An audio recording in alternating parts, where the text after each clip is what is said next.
and welcome. Thank you for joining us. My name is Agnes Makindu. With me is Dr. Daniel Nduiga. Daktari, today we are discussing about fasting.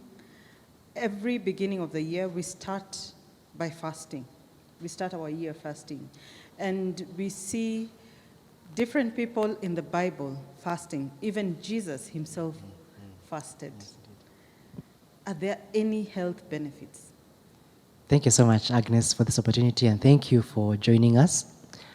Surprisingly, over the last few years, the healthcare system and medicine in particular has been able to do a number of researches and a number of studies, principally in animals, but also now in human beings. You know, we're all biological beings made by the same one creator. And what has come out surprisingly is that this is a term we use in medicine, intermittent fasting. I thought that was just a fad. It's actually a medical term. Yes, it is. We've even been able to structure intermittent fasting and has come out with so much benefits which we'd like to share with you today.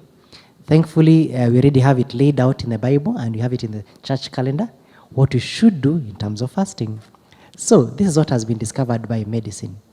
They've been able to go into the past of human life and society, and I've discovered that originally we didn't just used to sit there and call Pizza Inn or call Galitos or call KFC and they bring us food right on time. Then in between our three meals a day, we have snacks. That's not the way we initially were made. Also in the Bible, you realize that they used to go out in the fields and work. And you'd have a meal in the morning, a meal in the evening. And it's been discovered that actually this kind of calorie restriction or fasting has benefits all around our bodies. It's been found to slow down aging, surprisingly.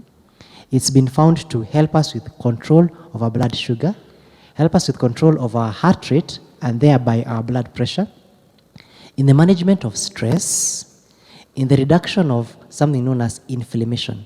Inflammation is the one thing that causes swelling, pain, causes slowing down of our bodies in the many areas that we are participating in, reduction in actually tumor growth.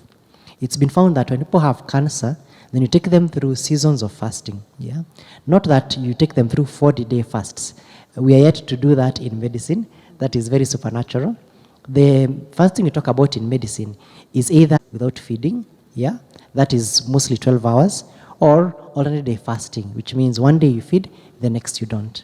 It's been discovered that after 8 hours of restriction in feeding, you get the right kind of hormones going around your body. You reduce what is known as oxidative stress. You do what is known as free radical scavenging. I know these are big terms I'm using. But just to say, there is a scientific basis for our reducing our meals intermittently. You know, sometimes. It's been found to actually be very beneficial to our bodies. On top of that, you and I know that when you fast, you lose weight. Principally abdominal fat, and then I'm actually going to be applying that myself, reducing something that came here in my midriff recently. It looks like I'll have to join you on that one. Yes, surprisingly, it's been found that these things are actually true. We know that in the olden days, people were actually very lean. They were not fat, literally, so to speak. And these guys used to spend even days out there looking for food. Yeah, and you notice that they actually had to look for their food fresh. Yeah, and this bred creativity. We've had this said that necessity is the mother of invention. We've seen the Western world actually quite advanced in terms of innovation. And principally it was because they only had one season, at the most two, to look for food. Well, in the southern hemisphere and down where we are living, food has always been abundant because we are around the equator and there really wasn't too much need of food. So you realize that those guys had to innovate quite a bit.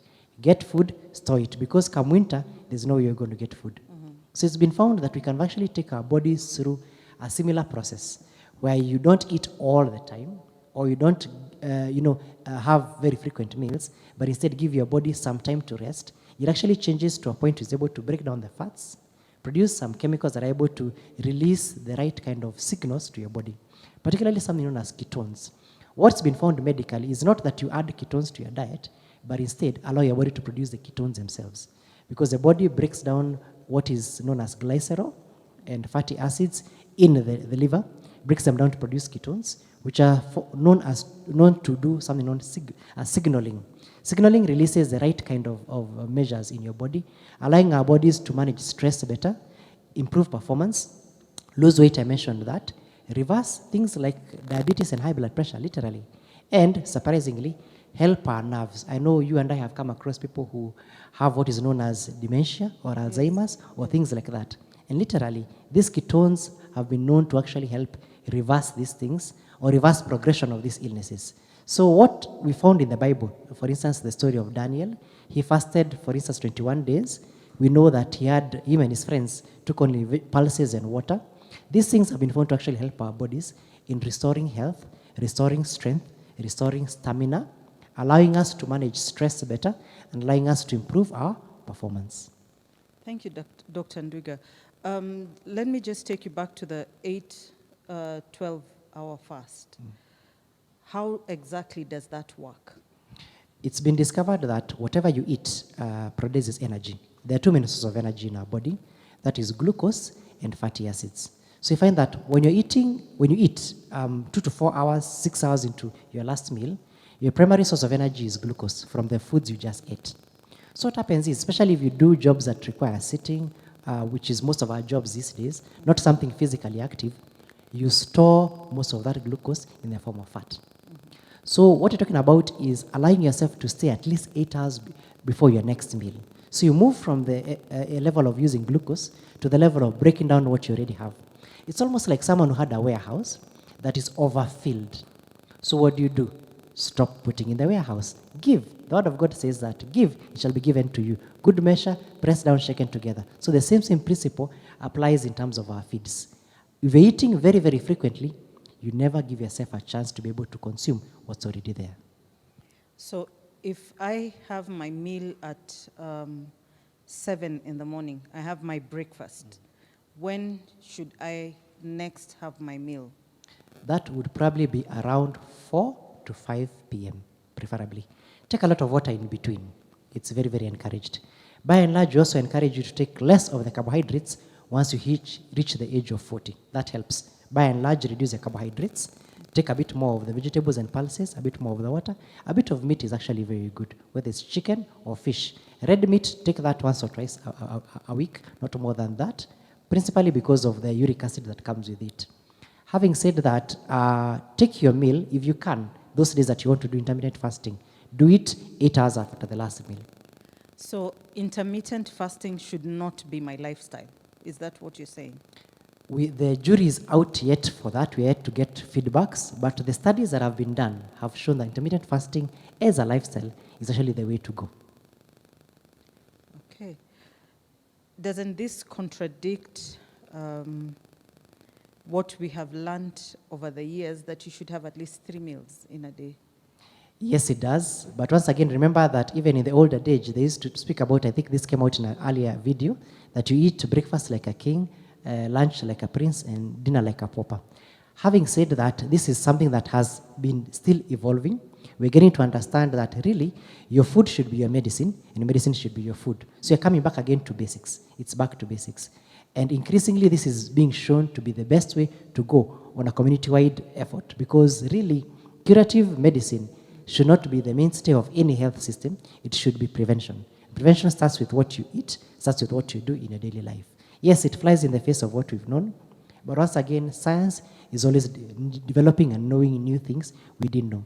And surprisingly, we are being taken back to the basics of our daily lives. Everything going back to the basics. Probably you could just highlight what kind of foods are encouraged during fasting. You have mentioned that above the age of 40, you should reduce on your carbohydrates, a bit of meat, white meat preferably. But what if I'm below the age of 40? What should I eat? If I am below the age of 30, what should I eat and still maintain a healthy system? Yes, we are facing, those of us in the medical field, a pandemic of what we know as lifestyle diseases. They come together clustered. They come together clustered in the sense of being overweight, that is being obese, having high blood pressure, high blood sugar, high uric acid, which brings on a lot of other things that we don't really want to have as part of our lives. So what are the experts recommending? They're recommending whatever you eat, if you can, intermittently fast. Doesn't matter whatever you eat. Principle number 1. Principle number 2, let's cut down on carbohydrates. Let's reduce our carbohydrates. Number 3, take less refined. Let your meals be as much as possible, as less refined as you possibly can make them. The whiter your meals are, the more refined they are, the faster they raise your blood sugar, the faster they become converted into fat, the faster they cause you more problems. The more brown your meals are, the more traditional your meals are, the less processed your meals are, the safer they are to you actually. Because these meals contain a lot of fiber that takes the body quite a bit of time to break down. For example, if you have a choice, you'd rather eat githeri instead of ugali, literally. You'd rather eat some sorghum instead of chapati, if you have a choice. You'd rather eat the ndumas and the ngwashes instead of bread. Those are some of the examples that we can give.